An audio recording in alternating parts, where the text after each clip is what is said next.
abantu mwari musezeye Imana ngo ibyo babwiye byatinze gusohora, abari basezeye Imana ngo ibyo bavuzeho byatinze gusohora. Iyakurinze muri covid iragarutse kurinde.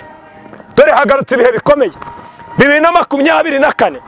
Dore n'umwaka hari abantu sakuje batari n'abakeya bakoze cyangwa n'amaso y'Imana kugeza ubwo bakora ubutinganyi.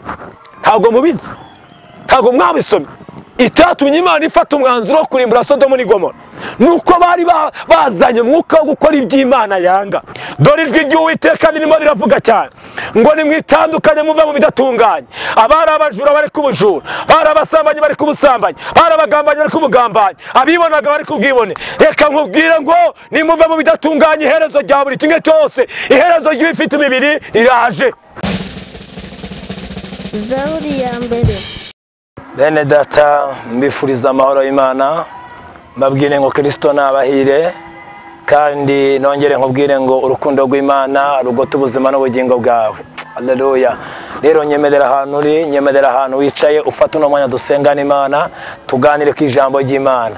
Nyagora ku ngoma Imana yera kandi Imana ikiranuka, Imana y'ubutatu butagatifu bwera. Ndakwemereye Mwuka wera, ganira n'imitima yacu, vugana n'ubugingo bwacu, vugana Mwami Imana n'ibitugoye n'ibitubangamiye, mu izina rya Yesu Kristo. Turimo dusenga duhamagara ubuntu bw'Imana. Ijambo ryawe Mwami rikoderemo, imbaraga z'Imana zurukire mu ijambo, abagwayi bakire. Mwami buri kuni yose yari bangamiye ubugingo n'imibiri yacu bibone ko kweza kw'Imana. Senze nizeye mu izina rya Yesu. Amen, amen. Ya bene data, rero nkuko ari umuco mwiza abantu b'Imana baganira ijambo ry'Imana, katuganira ijambo ry'Imana. Ariko reka manze mbibwire, ni Pasteur Nzabirinda Emmanuel, muzi ku izina ry'umwambasaderi w'Imana. Muri iyi minsi nabwiye ko nongeyeho Papa Samuel, umwana uzi mu myaka 8 wa 9 nk'abari mu byaramo. Reka rero tuganire ku ijambo ry'Imana.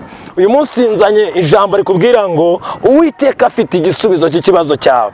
Ese ni iyihe mpamvu nkubwiye gutyo? Ijambo rirambwiye muri Yesaya ibice 50 ku murongo waho wa 7 haravuga ngo kuko umwami Imana izantabara, nicyo gituma ntamwara, nicyo gitumye mu maso yanjye hakomera nkamera nk'urutare. Murongo wa 8 aravuga ngo utsindishiriza ari bugufi bwanjye. Haleluya. Uyu mwanditsi arimo yandika Yesaya yarageze ahantu abona hari ibimugoye, abona hari ibimuruhije, aravuga tutireka noneho nze ntanga ibyiringiro, mbabwire ko hari imbabazi z'Imana nizeye.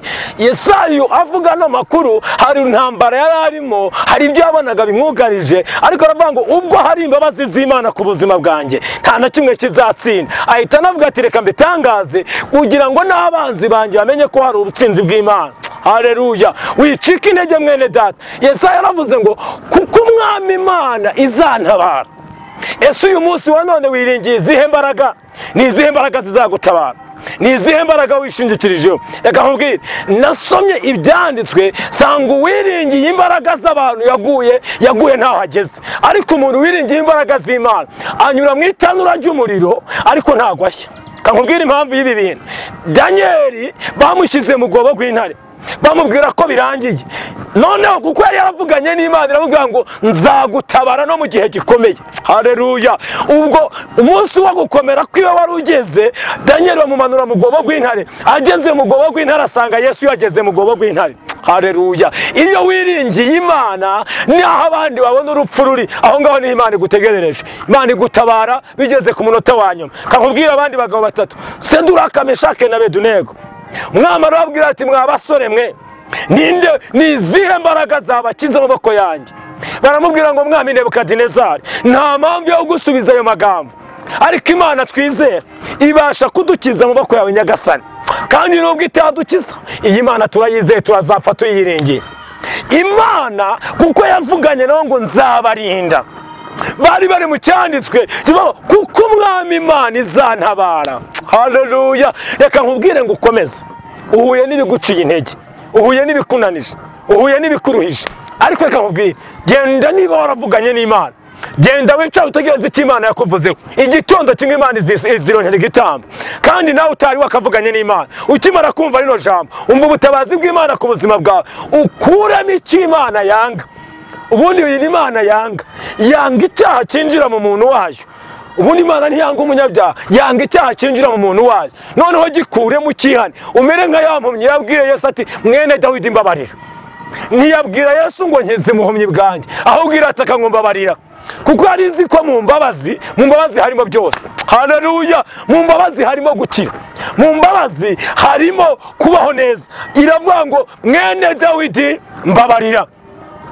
Neri yicaye ku ijambo rivuga ngo kuko umwami Imana izantabara. Reka mbabwire iki kintu ndimo mbwiriza ikibwiriza. Nafashe igihe cyo gusenga, Imana impa amasezerano kuvana za 2007 ngeza 2020, 2021, 2023, mbona ikintu Imana yambwiye 2007. Nyibona mu myaka bari imyaka nawe itambutse uko ingana, kandi suko yari inaniye kugikora, ahubwo hagati mu isezerano. Haleluya! Hagati mu isezerano Imana ntiyigeze ihambwira, nari ndimo ngeragezwa hagati y'isezerano. Yambwiye ko izangirira neza, imbwiye ko impaye umugore kandi ikampa n'abana, ariko maze gushaka iranyihorera gatoya ngo irebe ko icyo yamvuzeho nanjye menye kugishumikira nkakirindira. Ubwo wavuganye n'Imana akaba ari yakubwiye ngo kubera ko nzavugana nzatabara ubuzima bwawe, nzakurinda, bazakuroga uburozi buze ndetse unaburye, ariko kuko yavuze ngo nzakurinda ibutesha agaciro, bategereze kupfa bahebe, nta kindi kizaba kibikoze. N'iki Imana yavuze ku buzima bwawe. Haleluya, haleluya! Reka nkubwire iki kintu, iyo wizeye imbabazi z'Imana, Yesaya yaravuze ngo utsindishiriza ari bugufi bwanjye, noneho wumburanya naza twembi duhagarare tugira dute tuburane. Nta kindi yari yiringiye, yari yiringiye imbabazi z'Imana. Mwene data, yari yiringiye Imana yavuganye nayo. Uyu munsi wa none ntumere, kandi reka nkubwire ngo hari umwana w'umuhanuzi umwe wavuze ijambo rikomeye, aravuga ngo sigaye ndi umuhanuzi w'Uwiteka njyenyine. Imana iramubwira ati byuka ujye unywe, ibyo wivugisha byihorere, hari 7,000 bitarapfukamira Bayali. Abantu mwari musezeye Imana ngo ibyo babwiye byatinze gusohora, abari basezeye Imana ngo ibyo bavuzeho byatinze gusohora. Iyakurinze muri Covid iragarutse kurinde, dore hagarutse ibihe bikomeye 2024. Dore n'umwaka hari abantu usakuje batari na bakeya. Reka mvuge, hari abantu batari na bakeya uno mwaka ugoye abantu birenza 2020. Uno mwaka urashaririye, noneho nta handi hantu hari ubutabazi, nta handi ubona ubuhungiro. Reka nkubwire, nta handi hantu uri bubona igisubizo keretse kujya kuri Kristo ukabubwira ngo mwene Dawidi mbabarira. Acyumva ijwi ryawe mbabarira, arazana ubutabazi bwihuse ku buzima bwawe. Nari ndimo nguhanurira nkubwira, aho wari uhanze amaso buretse amaso yahanga Uwiteka, vana amaso ku bahanuzi yahanga shebuja w'abahanuzi, nta wundi ni Uwiteka wasobanura ibintu atagombye kubaririza. Reka mbabwire ijambo, Yesaya aravuga ngo kuko umwami Imana izantabara, cyo gituma ntamwa. Aravuga ngo cyo gituma mu maso yanjye hakomera ngahinduka nk'urutare. Aranakomeza arabivuga, aravuga ngo noneho sinzakogwa n'isoni, kuko utsindishiriza ari bugufi. Ugutsindishiriza ari hafi yawe, ni nayo mpamvu agisida ziba ntupfe, nuko hari icyo Imana yakuvuzeho, Imana ikirinda. Wowe ugihumeka ufite amahirwe, wowe ugihumeka ufite umugisha ukomeye. Uwo mugisha nta wundi, nuko Imana icyo yavuze ku buzima bwawe igiye kugisohoza. Abakubwira ngo ntibizasohoka bihorere, ababwira ko uzapfa ntaho ugeze bihorere. Subiza amaso inyuma wibuke ko ahantu ugeze ntabwo ari imbaraga zawe, si n'imbaraga z'abandi bantu, nuko Imana yavuze ngo reka nongere murinde kandi mugeze kuri uru rwego. Ndaguhamagarira kongera gushakisha mu maso y'Imana. Icyamukanyumva 2024 ukayinjira mubwira Imana ngo Mana, ubwo unyambukije 2023 ukanjyana 2024, undindira ubugingo, nicyo gishoro gikomeye. Ubugingo nibwo nkuragije mu bindi byose. Kandi reka mbibiri banga, abantu b'i Sodomu n'i Gomora, ikintu cyarimbuye Sodomu n'i Gomora nta kindi, bakoze ikintu kimeze gutya. Sodomu n'i Gomora bakoze icyangwa n'amaso y'Imana kugeza ubwo bakora ubutinganyi. Ntabwo mubizi, ntabwo mwabisomye. Itatumye Imana ifata umwanzuro wo kurimbura Sodomu n'i Gomora nuko bari bazanye umwuka wo gukora iby'Imana yanga. None uwo mwuka wadukiriye mu isi ya none, niyo no mu kino gihugu cy'u Rwanda birimo ndetse birakabije. Nshuti z'Imana, reka mbaburire, nari ndimo nkubwira ngo garukira aho ngaho, dore iherezo rya byose riraje, dore ijwi ry'Uwiteka ririmo riravuga cyane ngo nimwitandukanye muve mu bidatunganye. Abari abajura bari kubujura, bari abasambanyi bari kubusambanyi, bari abagambanyi bari kubugambanyi, abibonaga bari kubwibone. Reka nkubwire ngo nimuve mu bidatunganye, iherezo rya buri kimwe cyose, iherezo ry'ibifite imibiri riraje. Kandi Yesu aje atunguranye, aje atunguranye, aje atunguranye. Bene data, ndagukangurira kugira ngo uve mu bidatunganye, ndaguhamagarira kwizera Yesu Kristo.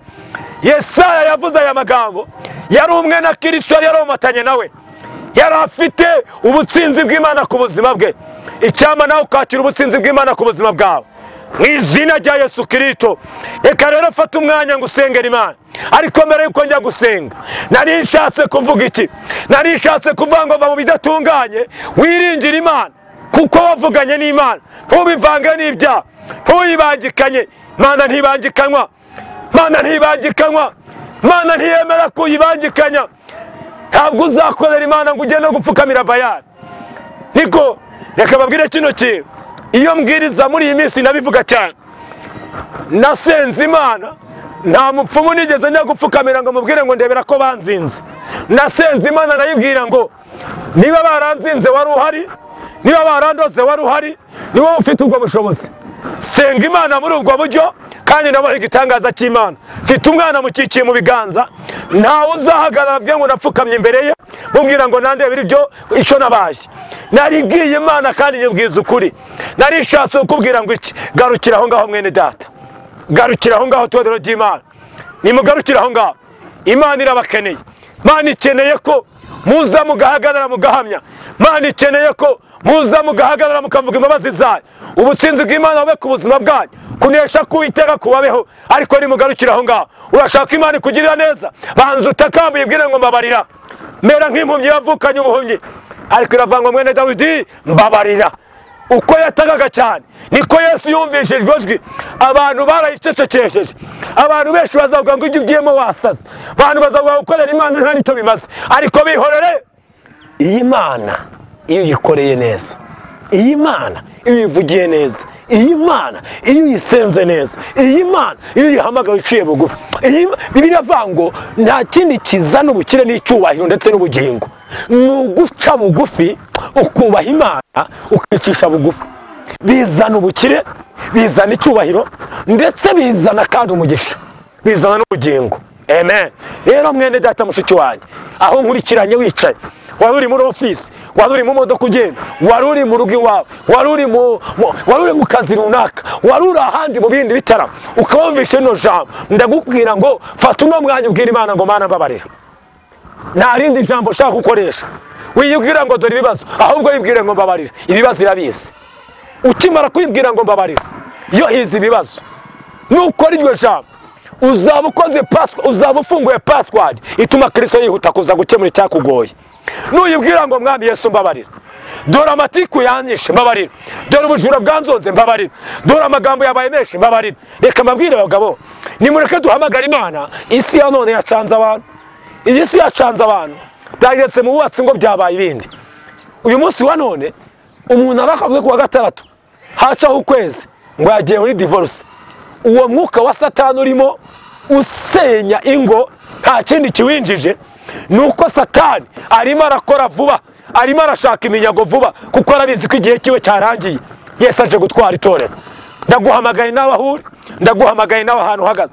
Cira bugufi Imana, tubwire Imana ngo tubabarire, kandi Uwiteka nakugirire neza. Imana nikumpera umugisha, Imana ninezeza umutima wawe, Imana nikwishimire. Fata uno mwanya dusengane Imana, kandi usubiremo ano magambo ukimara kumvira ijambo, kumva wizeye Yesu Kristo. Vuga ati Mwami Yesu, ndakwakiriye, umbere umwami n'umukiza w'ubugingo bwanjye. Uhereye none ndakwizeye, unyobore, unkoreshe, kandi Kristo ndaca ibyaha byose nakoraga, ungirire neza Mwami. Urakoze Kristo. Amen. Kandi usengera Imana. Uwiteka Mana nzima, Mana ikomeye, Mana ishobora byose, Mana rubasha, Mana ivuga ibyivuze bikaba, Mana yica imigambi yicakura, Mana ivuguriza ibyo abantu batwanditseho, Mana yica kamere zikarangira, Mana ikuraho karande zigakunda. Turaguhamagaye wajuru we, tabara n'ingoga, wajuru we, tabara n'ingoga. Ngwino mwuka wera w'Imana, ngwino utabare, ngwino urengera ubwoko bwawe. Turahamagaye ijuru, duhamagaye ubutabazi bw'Imana. Ababyeyi bakeneye ubutabazi, abagabo bakeneye ubutabazi, basore bakeneye ubutabazi. Ndahamagaye ijuru ngo ritabare, ndahamagaye ijuru ngo rirengere mu izina rya Yesu Kristo. Ni wowe Mana yo kwizerwa. Sengeye abantu bafite ingorane zibagoye, sengeye abantu bifuje kureka ibyaha bikanga. Umwuka wera nabasanga atume bareka ibyaha. Ni ijambo rirabitubwira ngo nuko uwo mwuka naza azatwemeza, azemeza iby'ibyaha byacu. Nange mfashe ino minota ndasenga mu izina rya Yesu. Nyeganyeje inkuta zose, nyeganyeje inkuta z'umwanzi. Uwiteka ageranye kandi nimo senga, sengera ino vuga butumwa mu izina rya Yesu Kristo rihindukire umumaro abarikoze ndetse n'abaryumvishije. Kandi mwami, iyi televiziyo ndayisengeye, wagura intambwe zayo mu izina rya Yesu Kristo. Urakoze mwami, senza nizera mu izina ry'Uwiteka, amen. Rero bene data bakundwa, Imana ibahe umugisha. Ushaka ko tuganira tugasengana, ushaka ko duhura tukabonana tugafata uwo mwanya wo gusenga, ndaguha telefoni ni 078 28 12 8 17. Uwiteka bahire, Imana ibishimire. Shalom, shalom. Zaburi ya mbere.